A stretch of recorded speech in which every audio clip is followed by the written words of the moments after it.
Salut, aujourd'hui c'est mon dernier jour à Dakar. Je suis venu ici faire un tour sur le port où il y a en fait ce bateau derrière moi qui est ici, qui est le Plastic Odyssey qui est parti de Marseille.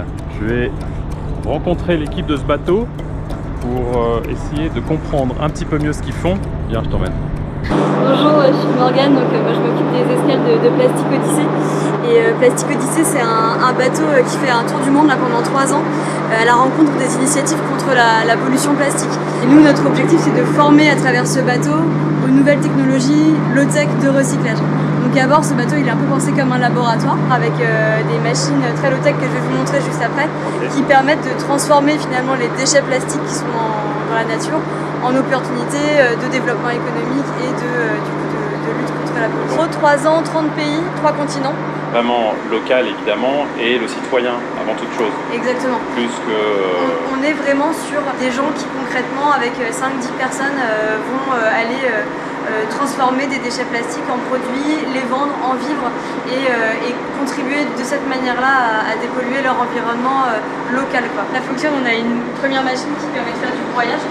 Donc, on insère les morceaux de plastique là-haut. Les déchets plastiques. On a une première étape de tri où on va aller oui, donc ça commence là en fait, c'est ça? Exactement, enfin différents types de plastique. Broyage, on obtient du broyage comme ça par type de plastique. Donc en fait de ces petits morceaux là, ouais. Après ça passe dans le four. Ça peut passer dans le four. On a des moules comme celui-là par exemple qui permettent de faire des plaques. Mais ça fait fondre la matière plastique qui peut ensuite être moulée dans des moules qui vont être pressés typiquement dans une place comme celle-ci. De voir les initiatives des uns et des autres qui sont juste extraordinaires pour les populations locales bien évidemment et bien plus encore. Et waouh, ça donne vraiment la pêche, c'est top. Allez, on continue.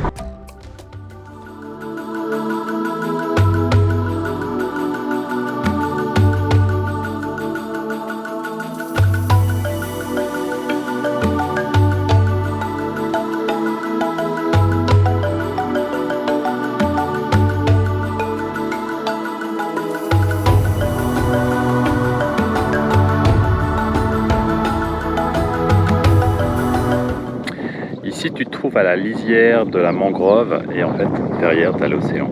Viens, on va voir. Bonjour. Bonjour. Tu vas bien? Bien. Satya. Satya, c'est Jacques. Jacques? Oui. Ok. Je suis content de te rencontrer. Oui. Et là, donc, on est entre l'océan de ce côté et les mangroves qui sont là. Donc, tu m'expliquais en fait que ces cages là qu'on voit, Oui. c'est pour pêcher en fait les quoi? Les sèches. D'accord, les sèches. Oui. On a la cage à une seule porte. Ils vont essayer de mettre de l'herbe verte. D'accord. À l'intérieur. C'est ce qui attire les sèches. C'est là-bas qu'ils vont déposer leurs œufs pour la reproduction. Et la pêche en ce moment, elle est comment alors du coup? Bon, il y a eu un instant ça marchait. Mais actuellement là, c'est un peu difficile avec les gars. À cause de quoi? Souvent les objets plastiques, souvent les filets qui sont gâtés qui sont à l'intérieur. Concernant le plastique, en fait, quelles sont les problématiques à cause de ce plastique pour les pêcheurs, entre autres? C'est quelque chose qui reste éternellement dans la mer. Ouais. Et ce qui crée une pollution condensée, comme je peux le dire, quoi. Souvent, ils retrouvent ça dans les poissons. Donc ça veut dire que s'ils ouvrent un poisson, dedans, il y a du plastique. Il y a du plastique. Donc en fait, c'est littéralement impropre à la consommation. Impropre, oui. Ouais.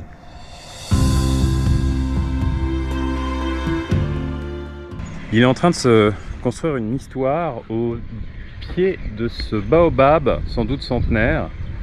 C'est une digue qu'ils sont en train de construire parce que en fait, de ce côté-là, à ma droite, l'océan arrive avec de l'eau salée. Ici, à ma gauche, la population locale fait pousser du riz. Donc t'imagines bien que l'eau salée et les cultures de riz, ça fait pas bon ménage. En fait, l'idée, c'est faire cette digue de façon à préserver cette zone, que ça devienne cultivable. Il y a 2 vannes qui arrivent, qui permettent de livrer de l'eau douce et qui va venir inonder toute cette zone-là, de façon à pouvoir permettre ces cultures de riz à la communauté et aux villageois locaux. quand on a des initiatives comme celle-ci qui permettent aux populations locales de devenir autonomes, franchement je dis chapeau, et c'est magnifique, c'est merveilleux bien évidemment, et c'est avant toute chose, au-delà de tout ça, c'est nécessaire pour ici.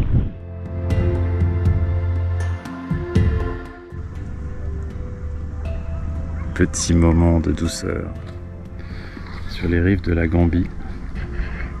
La lumière.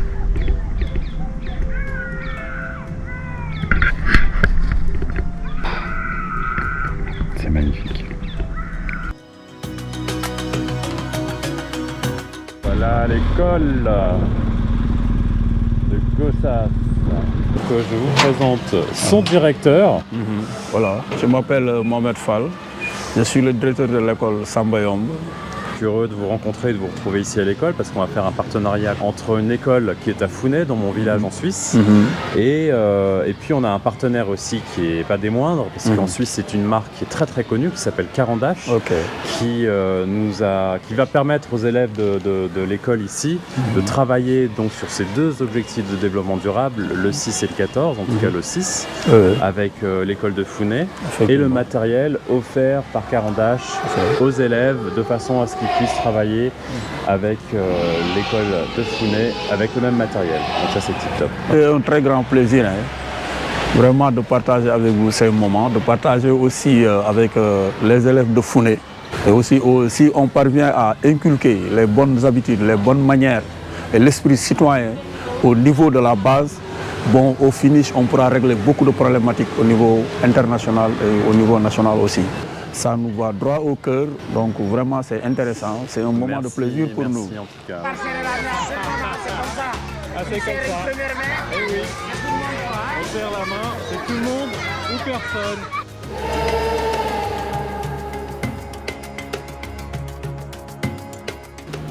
Ah, le Sénégal, quelle richesse, dans un sens comme dans l'autre. C'est un mélange de beaucoup de choses, de gens qui veulent faire pour avancer, pour transformer, pour arranger les choses. La pollution est là. Il y a des actions qui sont magnifiques, qui sont faites par des personnes juste incroyables. L'Odyssée, le bateau, l'Odyssée, c'est un bel exemple. Il y a beaucoup d'entrepreneurs du climat qui sont actifs, des locaux. Et c'est merveilleux de partager ça avec les enfants parce qu'ils sont câblés, mais d'une force, c'est incroyable. Ça réchauffe le cœur, sincèrement.